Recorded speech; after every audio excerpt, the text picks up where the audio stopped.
Good morning, dear students. In our last class, we discussed some of the important topics of ACES first year economics.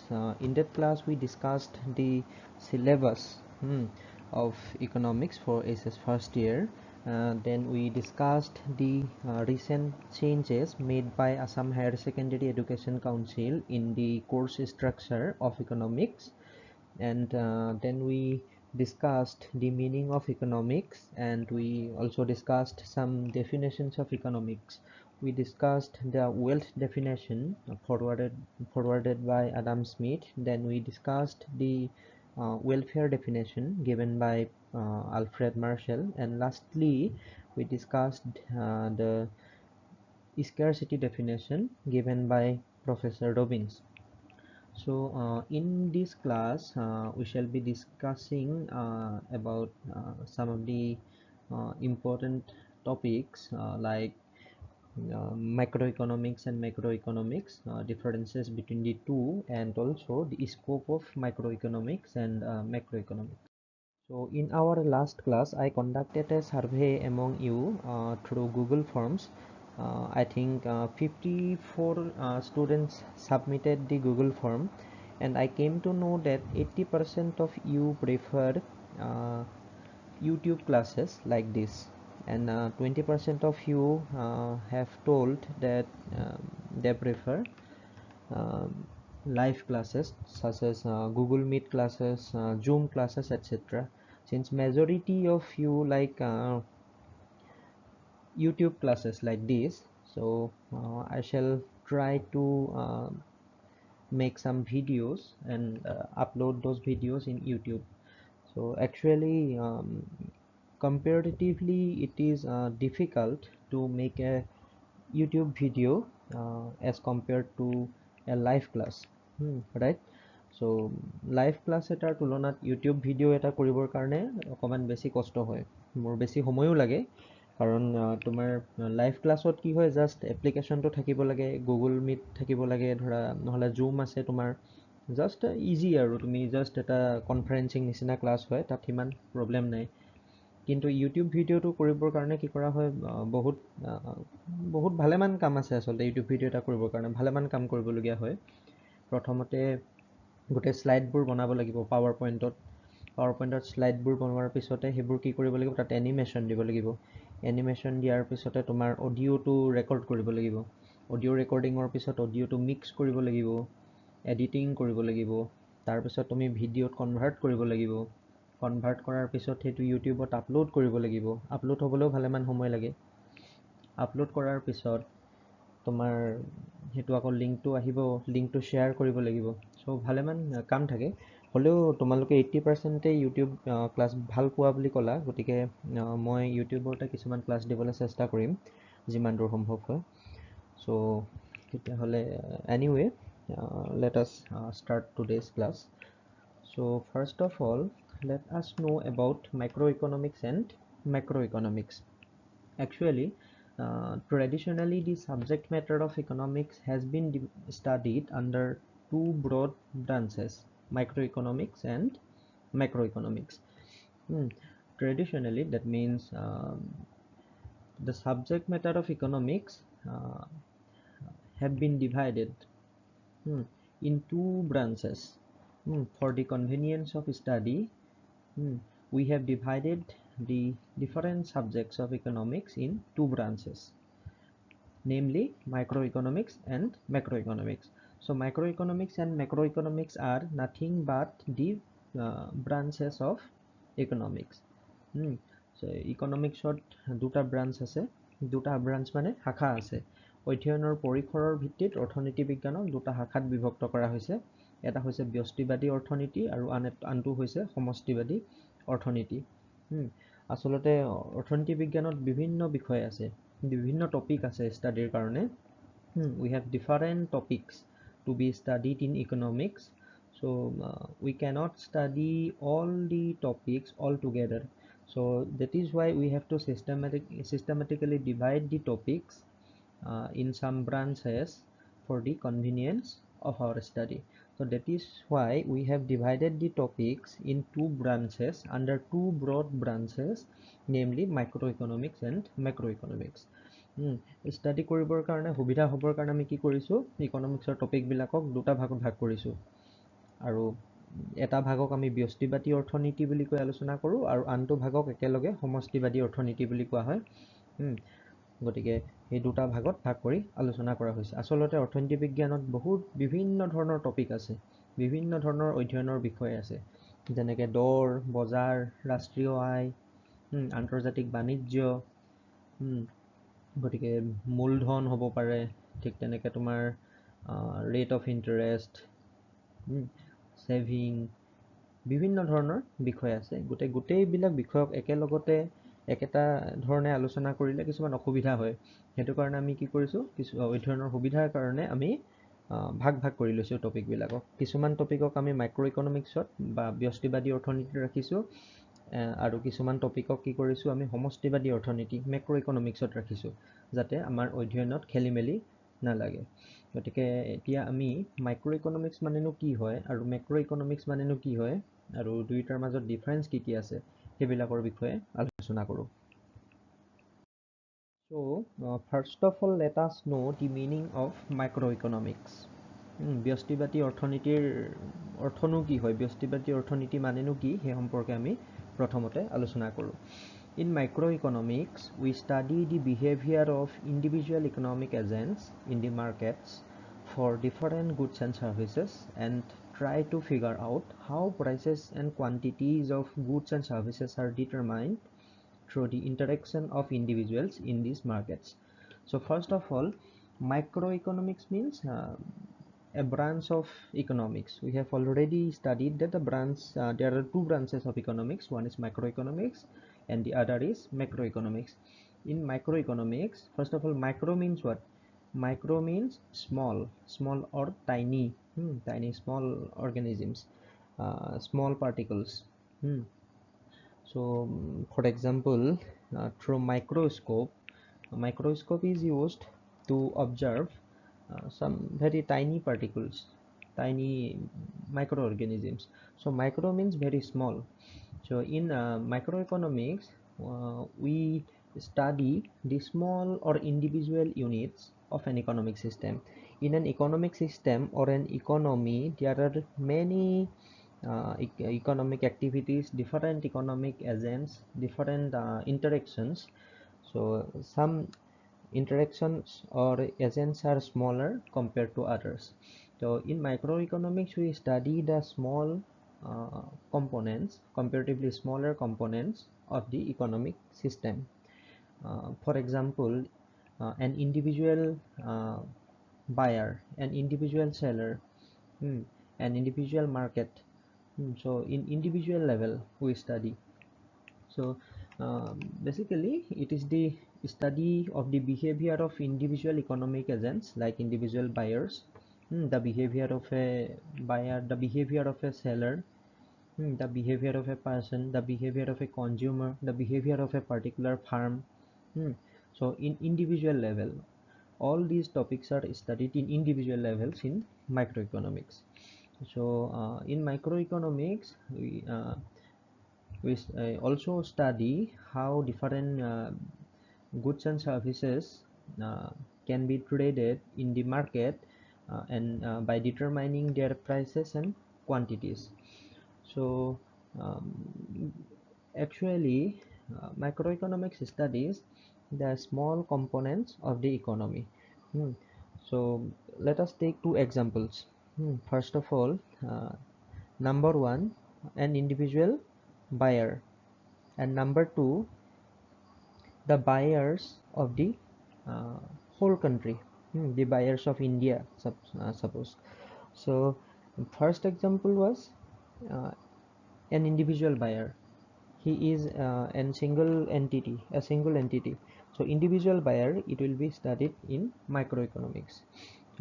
So microeconomics studies is individual agents, individual components like individual buyer, individual seller, individual economic agents, individual economic interactions.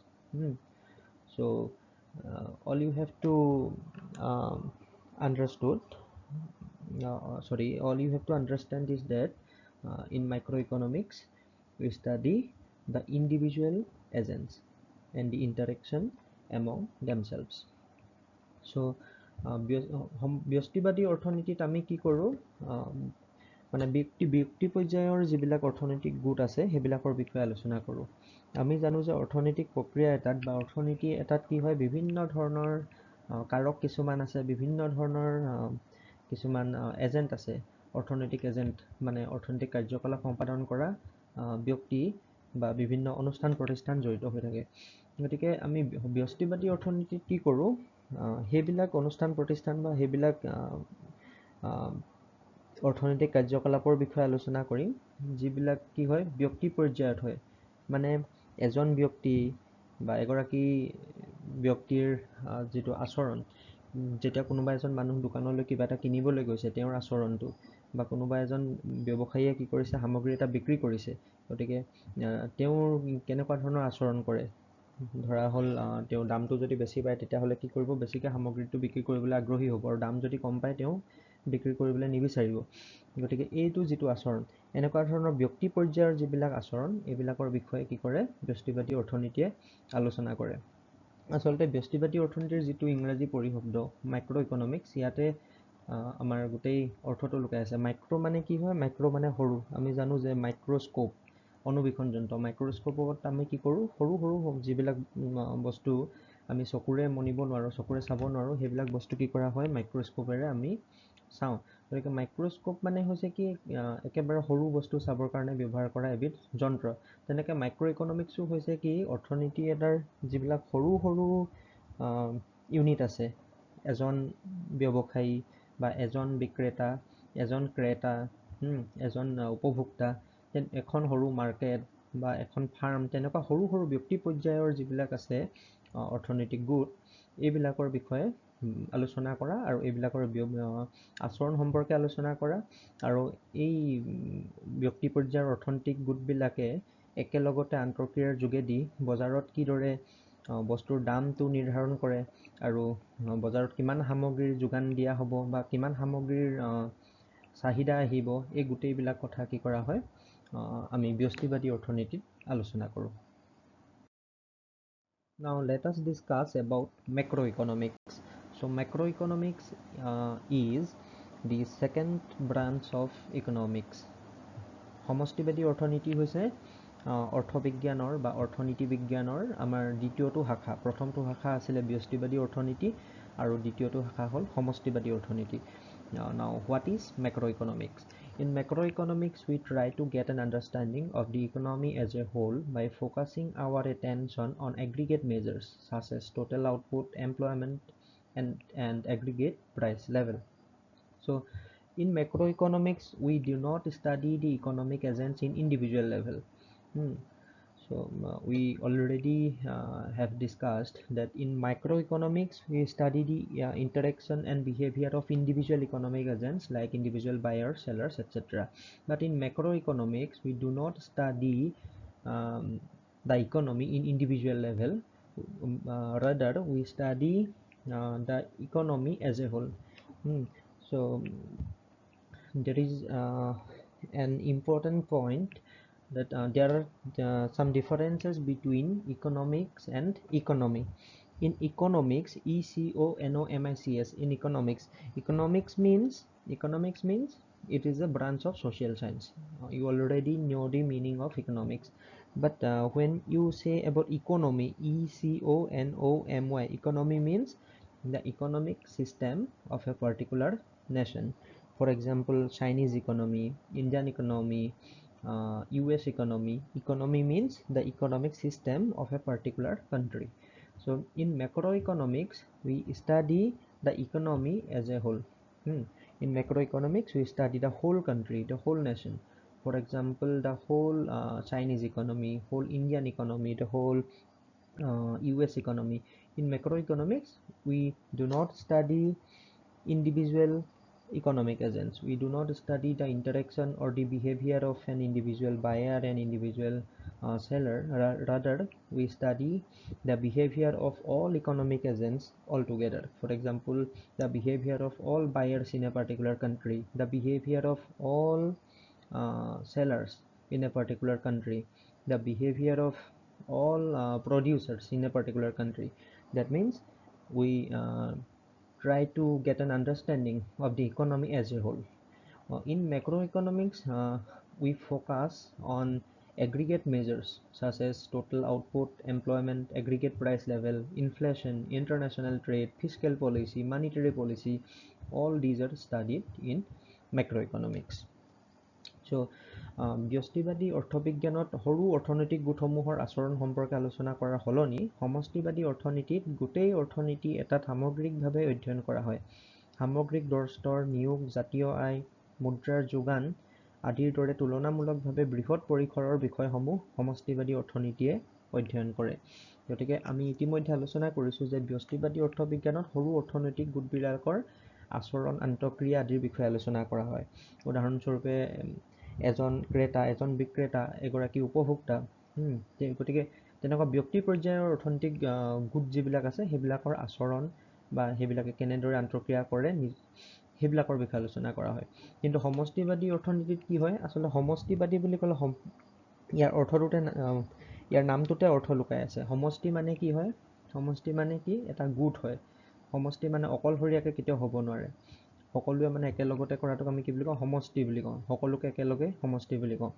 গতিকে ধৰা দেশ এখনৰ গোটেইবিলাক বায়াৰ বা উপভোক্তাক একেলগে যদি আমি আলোচনা কৰোঁ, দেশখনৰ গোটেইবিলাক ধৰা চেলাৰ বা বিক্ৰেতা, দেশখনৰ গোটেইবিলাক চেলাৰ বা বিক্ৰেতাক যদি একেলগে আমি আলোচনা কৰোঁ, দেশখনৰ ধৰি লোৱা নিয়োগ, জাতীয় আয়, মুদ্ৰাৰ যোগান আদিৰ দৰে তুলনামূলকভাৱে যিবিলাক ডাঙৰ ডাঙৰ পৰিসৰৰ বিষয়বস্তু আলোচনা কৰোঁ, তেতিয়া আমি সেইটো কি বুলি ক'ম? এইবিলাক সমষ্টিবাদী অৰ্থনীতিৰ অধ্যয়ন বুলি ক'ম। তাৰমানে সমষ্টিবাদী অৰ্থনীতিত কি হয়, আমি সৰু সৰু যিবিলাক অৰ্থনৈতিক গোট আছে সেইবিলাকৰ বিষয়ে আলোচনা কৰাৰ সলনি আমি ডাঙৰ ডাঙৰ অৰ্থনৈতিক গোটবিলাক বা সৰু সৰু অৰ্থনৈতিক গোটবিলাক একেলগতে আমি আচলতে কি কৰোঁ? আলোচনা কৰোঁ। গতিকে আমি এটা উদাহৰণ ল'ব পাৰোঁ, ধৰি লোৱা এখন হাবি বা ফৰেষ্ট, এখন অৰণ্যৰ এটা উদাহৰণ ল'ব পাৰোঁ। অৰণ্য এখনত কি থাকে? বহুত গছ থাকে।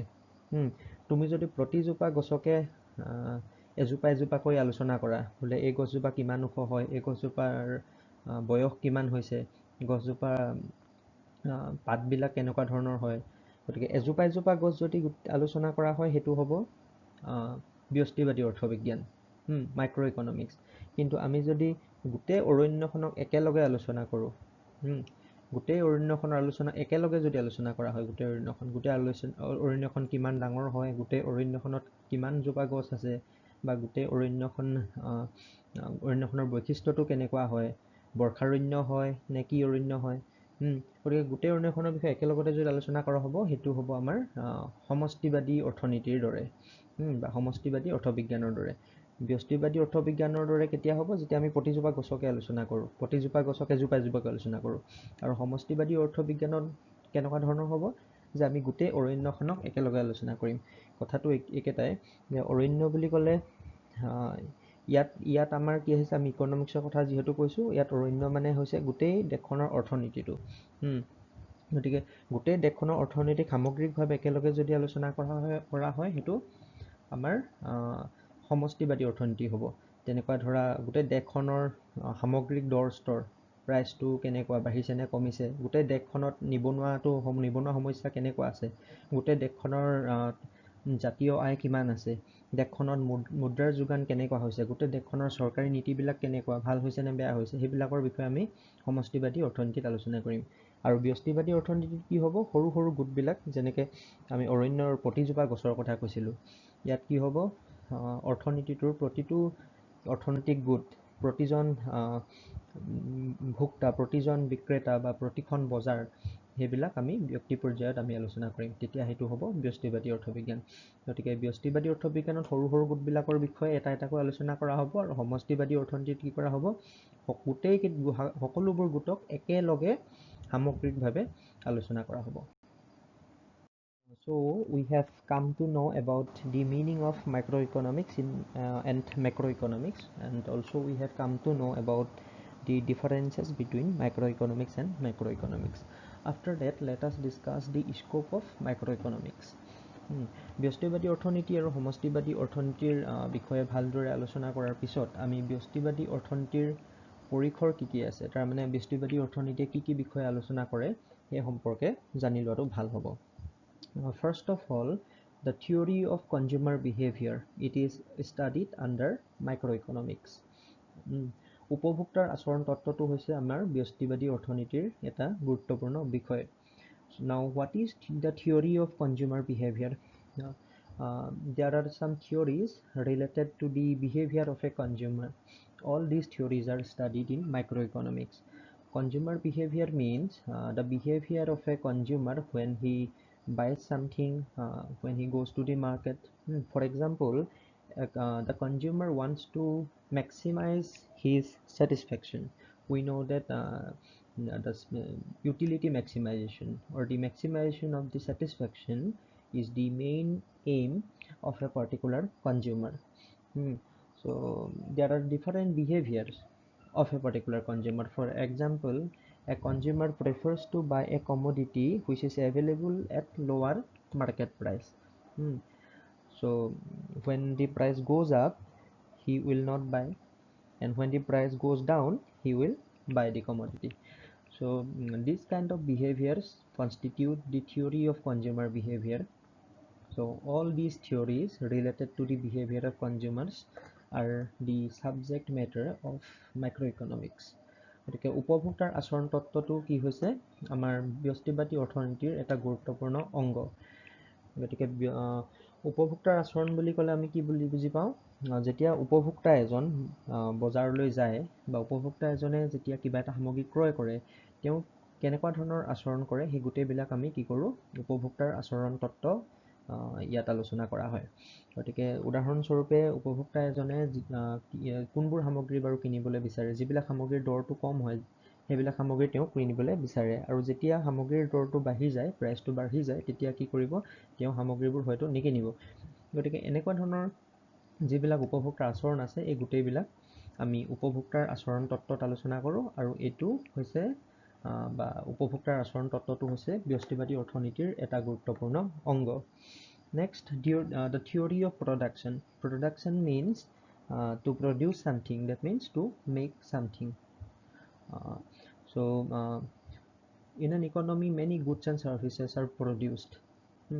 In order to produce something, you need some raw materials and you need some factors of production like land, labor, capital, organization, etc. So there are different costs involved in the process of production. So the cost of production and the production function and different aspects related to the production of goods and services are studied in microeconomics. উৎপাদন তত্ত্বত আমি কি কৰিম, উৎপাদন সম্পৰ্কীয় বিভিন্ন কথা আলোচনা কৰিম। উৎপাদন মানে হৈছে কি, বিভিন্ন সেৱা বা সামগ্ৰীবিলাকৰ নিৰ্মাণ বা উৎপাদন।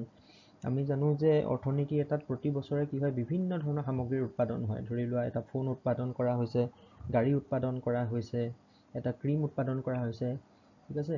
গতিকে এই উৎপাদন বুলি ক'লে কি হয়, এটা অৰ্থনৈতিক কাৰ্য যাৰ যোগেদি কেঁচামাল বা আৰু উৎপাদনৰ যিবিলাক উপাদান আছে, যেনেকৈ আমাৰ শ্ৰম, মাটি, মূলধন, সংগঠন, এইবিলাকৰ উপযুক্ত ব্যৱহাৰৰ যোগেদি কি কৰা হয়, কিছুমান সামগ্ৰী উৎপাদন কৰা হয় বা প্ৰস্তুত কৰা হয়। গতিকে এই উৎপাদন প্ৰক্ৰিয়াটোত বিভিন্ন কথা জড়িত আছে, উৎপাদন ব্যয় আছে, এই গোটেইবিলাক কথা আমাৰ ব্যষ্টিবাদী অৰ্থনীতিৰ পৰিসৰৰ ভিতৰত অন্তৰ্ভুক্ত। Next, the price determination theory. So price determination theory means the determination of market price. So market price is determined by the forces of demand and supply.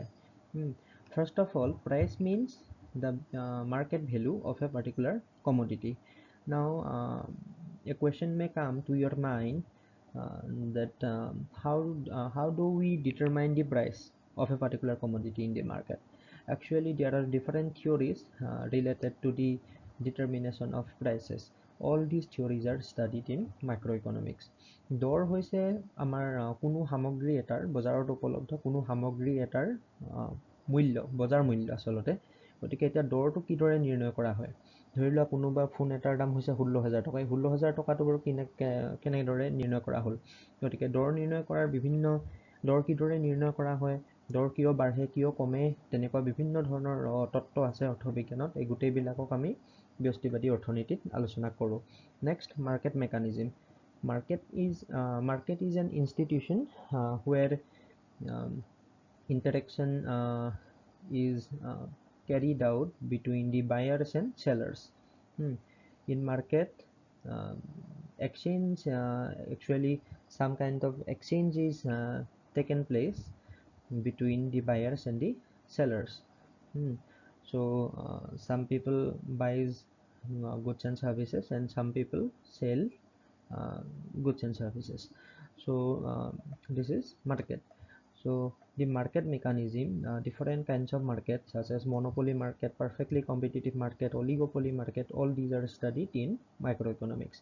বজাৰ হৈছে আমি জানো যে বজাৰ হৈছে এটা অনুষ্ঠান যি কি কৰে ক্ৰেতা আৰু বিক্ৰেতাসকলৰ মাজত আন্তঃক্ৰিয়াৰ সৃষ্টি কৰে এটা বিনিময় ব্যৱস্থাৰ সৃষ্টি কৰে ক্ৰেতাসকলে সামগ্ৰীবোৰ ক্ৰয় কৰে আৰু বিক্ৰেতাই সামগ্ৰীবোৰ বিক্ৰী কৰে গতিকে ক্ৰেতা আৰু বিক্ৰেতাৰ মাজত এটা সম্পৰ্ক স্থাপন কৰে মাৰ্কেট মেকানিজমে বা বজাৰ ব্যৱস্থাই মাৰ্কেট মেকানিজম ক্ৰিয়েটছ আ link between the buyers and সেলাৰ্ছ চ' বজাৰ ব্যৱস্থাৰ বিভিন্ন ধৰণৰ বজাৰ আছে আমাৰ পূৰ্ণ প্ৰতিযোগিতামূলক বজাৰ আছে একাধিকাৰ প্ৰতিযোগিতামূলক বজাৰ আছে বিভিন্ন ধৰণৰ বজাৰ আছে গোটেই বজাৰবিলাক আৰু সেইবিলাকৰ চৰিত্ৰবিলাক আৰু সেইবিলাকত কিদৰে দৰ নিৰ্ণয় কৰা হয় গোটেইবোৰ আমি ব্যষ্টিবাদী অৰ্থনীতিত আলোচনা কৰোঁ next important component of microeconomics is the theory of distribution.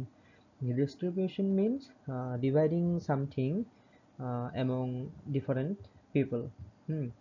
Distribution means dividing something among different persons or different people. So in economics distribution means the distribution of remuneration among different factors of production. In economics there are 4 factors of production. In order to produce a particular commodity you need 4 factors.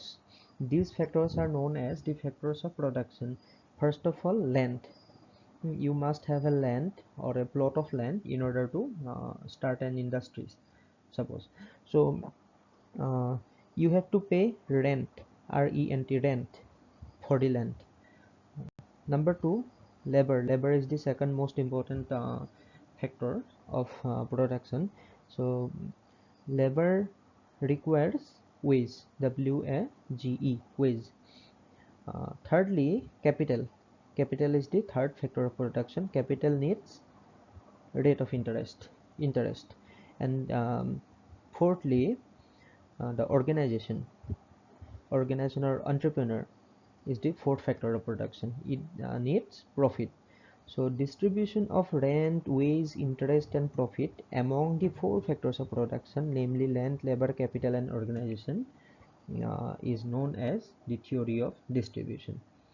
So বিতৰণ তত্ত্ব বুলি ক'লে আমি কি বুলি বুজি পাওঁ যে উৎপাদনৰ 4টা উপাদান আছে সেই উপাদান কেইটাক নিজৰ নিজৰ প্ৰাপ্যবোৰ বিতৰণ কৰা যেটো তত্ত্ব হেতুকে আমি কি ক'ম বিতৰণ তত্ত্ব বুলি ক'ম আমি জানো যে কিবা এটা সামগ্ৰী উৎপাদন কৰিবলৈ কিছুমান উপাদানৰ আৱশ্যক হয় ধৰি লোৱা লেণ্ড মাটি এডৰা নহলে তুমি কি কৰিব নোৱাৰা এটা উদ্যোগ স্থাপন কৰিব নোৱাৰা বা দোকান এখনো খুলিব নোৱাৰা মাটি লাগিবই সেই মাটি দৰাৰ কাৰণে তুমি কি কৰিব লাগিব মাটিৰ গৰাকীক খাজনা দিব লাগিব যদি তুমি নিজে মাটিৰ গৰাকী হয় তেতিয়া হলে চৰকাৰক তুমি কি কৰিব লাগিব খাজনা দিব লাগিব গতিকে খাজনা দিবই লাগিব দ্বিতীয় কথাটো হ'ল বা দ্বিতীয় উপাদানটো হ'ল আমাৰ শ্ৰম বা শ্ৰমিকক আমি মজুৰি দিব লাগিব তৃতীয় উপাদানটো হ'ল মূলধনৰ কাৰণে আমি কি কৰিব লাগিব সুদ দিব লাগিব আমি বেংকৰ পৰা যদি টকা ধাৰলৈ আনো মূলধন হিচাপে আমি বেংকক কি দিব লাগিব সুদ দিব লাগিব আৰু চতুৰ্থ উপাদানটো হ'ল সংগঠন গতিকে সংগঠন মানে হৈছে গোটেই তাৰ মানে লেণ্ড লেবাৰ কেপিটেল এই গোটেই কিটাকে একেলগে সংঘবদ্ধ কৰি কেইজনমান লোকে বা কেইজনমান মানুহে কি কৰিব সংঘবদ্ধ কৰি গোটেই উদ্যোগটো চলাই নিব লাগিব গতিকে এই গোটেই ব্যৱস্থাটো চলাই নিবৰ কাৰণে যিসকল মানুহ বা যিসকল গুৰুত্বপূৰ্ণ পদবীৰ বিষয়ববীয়াৰ প্ৰয়োজন হয়, এই গোটেই তেওঁলোকক একেলগে আমি কি বুলি কওঁ, সংগঠন বুলি কওঁ, অৰ্গেনাইজেশ্যন। গতিকে এই সংগঠনটোৱে কি পাব, বা আমি গতিকে এইটো মালিক বুলিও ক'ব পাৰোঁ উদ্যোগটোৰ, তেওঁলোকে কি পাব, প্ৰফিট পাব। প্ৰফিট মানে কি, লাভ পাব। গতিকে এতিয়া খাজনা, মজুৰি, সুদ আৰু লাভ, এই চাৰিটা কি কৰা হ'ব, বিতৰণ কৰা হ'ব। কাৰ কাৰ মাজত বিতৰণ কৰা হ'ব, একাদিক্ৰমে মাটি, শ্ৰমিক, মূলধন আৰু সংগঠনৰ মাজত বিতৰণ কৰা হ'ব। গতিকে এই কিদৰে বিতৰণ কৰা হয়, কেনেদৰে খাজনা নিৰ্ণয় কৰা হয়, কেনেদৰে মজুৰি নিৰ্ণয় কৰা হয়, ইণ্টাৰেষ্ট কিদৰে ডিটাৰমাইন কৰা হয়, প্ৰফিট বা লাভ কিদৰে ডিটাৰমাইন কৰা হয়, এই গোটেইবিলাকক আমি বিতৰণ তত্ত্বত আলোচনা কৰোঁ। আৰু এই বিতৰণ তত্ত্বটো হৈছে ব্যষ্টিবাদী অৰ্থবিজ্ঞানৰ এটা গুৰুত্বপূৰ্ণ অংগ। তাৰপিছতে আমাৰ the theory of economic welfare. The theory of economic welfare studies how the welfare in an economy or a particular nation can be maximized. So it is a new addition to the subject of economics.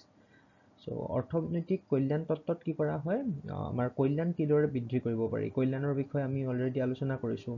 আমাৰ Alfred মাৰ্শ্বেলৰ যিটো কল্যাণ সূত্ৰ আছিলে, তাত কল্যাণৰ বিষয়ে আলোচনা কৰিছোঁ। এখন অৰ্থনীতিত অৰ্থনৈতিক কাৰ্যকলাপৰ যোগেদি কিদৰে কল্যাণ সাধন কৰিব পাৰি বা কল্যাণ সৰ্বোচ্চ কৰিব পৰা যায়, সেই সম্পৰ্কে অৰ্থনৈতিক কল্যাণ তত্ত্বই ভালদৰে আলোচনা কৰে। গতিকে অৰ্থনৈতিক কল্যাণ তত্ত্বও ব্যষ্টিবাদী অৰ্থনীতিৰ এটা গুৰুত্বপূৰ্ণ অংগ। Now let us discuss the scope of macroeconomics. সমষ্টিবাদী অৰ্থনীতিৰ পৰিসৰ। We have already come to know that macroeconomics studies the economy as a whole. So first, most important component of macroeconomics is national income accounting. National income means the market value of all goods and services produced in an economy in a given period. That means the market value, means the prices. The prices or the market value of all goods and services produced by a country in a particular period is the national income. So there are different methods of accounting or estimating the national income. All these are studied in macroeconomics. ৰাষ্ট্ৰীয় আয় মানে হৈছে কোনো এখন দেশত বা কোনো এখন দেশে উৎপাদন কৰা সকলো সামগ্ৰী আৰু সেৱাৰ মুঠ বজাৰ মূল্য। গতিকে ৰাষ্ট্ৰীয় আয়ৰ গণনাৰ বিভিন্ন পদ্ধতি আছে, ৰাষ্ট্ৰীয় আয়ৰ বিভিন্ন সংজ্ঞাও আছে। এই গোটেইবিলাক আমাৰ সমষ্টিবাদী অৰ্থনীতিত আলোচনা কৰা হয়। Next, the theory of economic growth and development. Economic growth means increase in national income. Increase in the production ability of a particular country is known as the economic growth, and it is quantitative in nature. But economic development means the overall development of a particular nation. Economic development requires economic growth plus some other qualitative requirements such as literacy, human development, development in the health sector, infrastructure, etc. So there are different theories regarding economic growth and development. All these theories are studied in macroeconomics. অৰ্থনৈতিক বিকাশ আৰু উন্নয়নৰ তত্ত্বসমূহ হৈছে সমষ্টিবাদী অৰ্থবিজ্ঞানৰ এটা গুৰুত্বপূৰ্ণ অংগ। অৰ্থনৈতিক বিকাশ মানে হৈছে কোনো এখন দেশৰ জাতীয় আয়ৰ বৃদ্ধি বা দেশখনৰ উৎপাদনশীলতা বৃদ্ধি। আনহাতে অৰ্থনৈতিক উন্নয়ন বিষয়টো কিছু বহল পৰিসৰৰ বিষয়। অৰ্থনৈতিক উন্নয়ন বুলি ক'লে আমাৰ অৰ্থনৈতিক বিকাশৰ উপৰিও আন কিছুমান গুণগত ক্ষেত্ৰত উন্নতি বা উন্নয়ন লাগিব। ধৰা হওক দেশখনৰ সাক্ষৰতা বাঢ়িছে বা দেশখনৰ স্বাস্থ্যখণ্ডৰ বিকাশ হৈছে, দেশখনৰ যিসকল লোক আছে বা নাগৰিক আছে তেওঁলোকৰ জীৱন ধাৰণৰ মান উন্নত হৈছে বা দেশখনৰ আন্তঃগাঁথনিৰ বিকাশ হৈছে। এই গোটেইবিলাকক একেলগতে আমি কি বুলি ক'ম, অৰ্থনৈতিক উন্নয়ন বুলি ক'ম। এতিয়া অৰ্থনৈতিক বিকাশ আৰু উন্নয়নৰ বিভিন্ন তত্ত্ব আছে, সেই গোটেইবোৰ আমি সমষ্টিবাদী অৰ্থনীতিত আলোচনা কৰোঁ। Then fiscal and monetary policy. Fiscal policy means the policy of the government related to taxation, government expenditure, budgeting, government debt, public debt, etc. And monetary policy means the policy formulated by the central bank of a country, and these policies are mainly formulated to control the supply of money in that particular country. So ৰাজহ আৰু মুদ্ৰা নীতি এই দুটাত কি হৈছে ৰাজহ নীতি মানে হৈছে কোনো এখন দেশৰ চৰকাৰে ৰাজহুৱা কিদৰে আয় সংগ্ৰহ কৰে মানে কৰ সংগ্ৰহ কৰে কিদৰে আৰু কিদৰে ৰাজহুৱা ধনৰ ব্যয় কৰে বা কি বা কেনেকৈ ধৰণে ৰাজহুৱা ধনবিলাক বিভিন্ন কামত খৰচ কৰা হয় আৰু ঋণ কিদৰে গ্ৰহণ কৰে বা চৰকাৰে বাজেট কিদৰে প্ৰস্তুত কৰে এই গোটেইবিলাক আমাৰ ৰাজহ নীতিত আহিব আৰু মুদ্ৰা নীতিত কি হ'ব কোনো এখন দেশৰ যিটো কেন্দ্ৰীয় বেংক বুলি ক'লে আমাৰ ইয়াত ৰিজাৰ্ভ বেংক অফ ইণ্ডিয়া গতিকে কেন্দ্ৰীয় বেংকে কিদৰে দেশখনৰ মুদ্ৰাৰ যোগানটো নিয়ন্ত্ৰণ কৰে সেই গোটেইবিলাক আমাৰ মুদ্ৰা নীতিত আহে গতিকে ৰাজহ আৰু মুদ্ৰা নীতি এই দুটা আমাৰ সমষ্টিবাদী অৰ্থনীতিৰ গুৰুত্বপূৰ্ণ অধ্যয়নৰ বিষয়বস্তু Next, international trade. International trade means trade across political boundaries.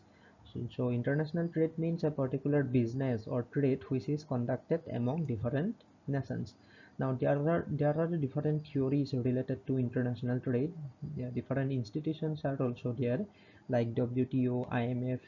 These institutions formulate some policies for the smooth conduct of international trade. All these are studied in Macroeconomics. আন্তৰ্জাতিক বাণিজ্য মানে হৈছে দেশসমূহৰ মাজত চলা কিছুমান বাণিজ্য দেশ আমদানি ৰপ্তানি এইবিলাকক আমি কি কওঁ আন্তৰ্জাতিক বাণিজ্য বুলি কওঁ গতিকে আন্তৰ্জাতিক বাণিজ্যটো হৈছে আমাৰ সমষ্টিবাদী অৰ্থনীতিৰ এটা গুৰুত্বপূৰ্ণ অধ্যয়নৰ বিষয় Then trade cycle means the cyclical or wave-like fluctuation in aggregate economic activities. Sometimes economic activities follow a very upward trend and sometimes economic activities follow downward trend. So these ups and downs are studied in trade cycle. Now trade cycle is one of the most important components of macroeconomics. বাণিজ্য চক্ৰ হৈছে আচলতে তৰংগৰ দৰে উত্থান পতন হৈ থকা আমাৰ অৰ্থনৈতিক কাৰ্যকলাপবিলাক অৰ্থনৈতিক কাৰ্যকলাপ যেনেকৈ আমাৰ investment production distribution export import এই গোটেইবিলাক অৰ্থনৈতিক কাৰ্যকলাপবিলাক কি হয় উত্থান পতন হৈ থাকে কেতিয়াবা অৰ্থনৈতিক কাৰ্যকলাপবোৰ ওপৰলৈ গুচি যায় বহুত বেছি থাকে আৰু কেতিয়াবা অৰ্থনৈতিক কাৰ্যকলাপবোৰ কি হয় নিম্নগামী হয় গতিকে উত্থান পতনক একেলগে কি বুলি কোৱা হয় এই যিটো পৰিঘটনা সেইটোক আমি বাণিজ্য চক্ৰ বুলি কওঁ গতিকে বাণিজ্য চক্ৰটো হৈছে সমষ্টিবাদী অৰ্থনীতিৰ এটা গুৰুত্বপূৰ্ণ অংগ Next, unemployment. Unemployment is a situation when a person is capable of work and he has enough qualification but he or she does not get any employment opportunity. So there are different unemployment problems, particularly in less developed countries like India. So all these problems are studied in macroeconomics. নিবনুৱা সমস্যাটো হৈছে এটা গুৰুত্বপূৰ্ণ সমস্যা নিবনুৱা সমস্যা এটা ভয়াৱহ সমস্যা আমাৰ নিচিনা যিবোৰ দুখীয়া দেশ আছে তুলনামূলকভাৱে পিছপৰা দেশ আছে গতিকে নিবনুৱা সমস্যাটো হৈছে সমষ্টিবাদী অৰ্থনীতিৰ এটা আলোচনাৰ বিষয়বস্তু Then inflation means the rise in the prices of goods and services continuous rise in the prices of goods and services so inflation is one of the important topics discussed in macroeconomics মুদ্ৰাস্ফীতি মানে হৈছে কি সামগ্ৰিক দৰ স্তৰটো যদি বাঢ়ি যায় ওপৰলৈ যদি গতি কৰে ঊৰ্ধ্বগামী যদি হয় তাৰমানে দেশখনৰ যিটো সামগ্ৰিক দৰ মানে যিটো প্ৰাইচ দৰবোৰ কি হয় দৰ যদি বাঢ়ি যায় ধৰি লওক প্ৰতিটো বস্তুৰে দাম বাঢ়িছে তুলনামূলকভাৱে আগৰ তুলনাত তেতিয়া আমি কি বুলি ক'ম তেনে পৰিস্থিতিটোক মুদ্ৰাস্ফীতি বুলি ক'ম এটা মুদ্ৰাস্ফীতিৰ কাৰণ কাৰক সমাধানৰ উপায় এই গোটেইবিলাকৰ বিষয়ে আলোচনা কৰাটো সমষ্টিবাদী অৰ্থনীতিৰ এটা গুৰুত্বপূৰ্ণ অংগ গতিকে so these are the different topics covered under macroeconomics with this I would like to conclude our class in our next class we shall be discussing about some of the important topics on economics so Now you can leave your feedback and comment in the comment box. গতিকে আমি ইয়াতে আজি শ্ৰেণীটো সামৰিবলৈ বিচাৰিছোঁ। পৰৱৰ্তী শ্ৰেণীত আমি অৰ্থবিজ্ঞান সম্পৰ্কীয় আৰু কিছুমান গুৰুত্বপূৰ্ণ আলোচনা কৰিম। তোমালোকৰ মতামত, প্ৰশ্ন বা কিবা পৰামৰ্শ থাকিলে কমেণ্ট বক্সত জনাবা। ধন্যবাদ।